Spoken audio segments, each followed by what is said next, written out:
Hi friends, నేను advocate NVR Lakshmirajani alias PSS Devi, AP high court and Kakinada court and Peddapuram court. Free legal service for లేడీస్కి నేను fee తీసుకోనండి. నన్ను contact చేయాలనుకుంటే నా నంబర్ వచ్చేసి 9704491299. ఈరోజు మనం తెలుసుకుంటున్న టాపిక్ ఏంటంటే, చాలామంది అడుగుతున్నారు, మా హస్బెండ్ వచ్చేసి నన్ను అస్తమానికి అనుమానిస్తున్నాడండి. కూరగాయల వాడితో మాట్లాడినా అనుమానిస్తున్నాడు, పాలవాడితో మాట్లాడినా అనుమానిస్తున్నాడు.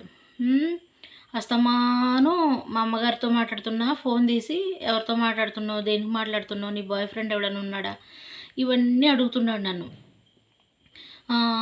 మాటలతో మాత్రం అస్తమాను నీకు ఎవరు కాంటాక్ట్లో ఉన్నారా, ఇలా ఉన్నారా అని చెప్పేసి అస్తమాను అడుగుతున్నాడు.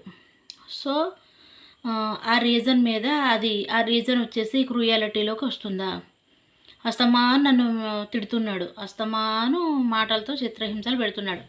అయితే కొట్టట్లేదు, ఇంకేం చేయట్లే, మాటలతో మాత్రం చిత్రహింసలు పెడుతున్నాడు. అస్తమాను ఎవరితో మాట్లాడినా అనుమానిస్తున్నాడు. ఇది క్రూయాలిటీలోకి వస్తుందా రాదా అని ఒకళ్ళు అడిగారండి.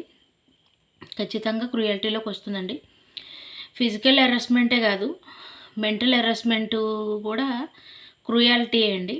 అంటే మాటలతో చిత్రహింసలు పెట్టడము, తిట్టడము, అస్తమాను అనుమానించడము, అస్తమాను మాటలతో చిత్రహింసలు పెట్టడము, వేధించడము, ఇదంతా కూడా క్రూయాలిటీలోకి వస్తుందండి.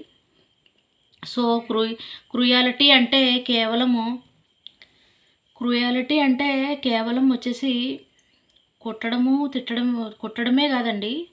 తిట్టడము, తర్వాత ఏమన్నా ఇలాగ మాటలతో చిత్రహింసలు పెట్టడము, అస్తమాను అనుమానించడము, అస్తమాను ఎవరితో పడితే వాళ్ళతో అనుమానించడం కూడా క్రూయాలిటీలోకి వస్తుంది.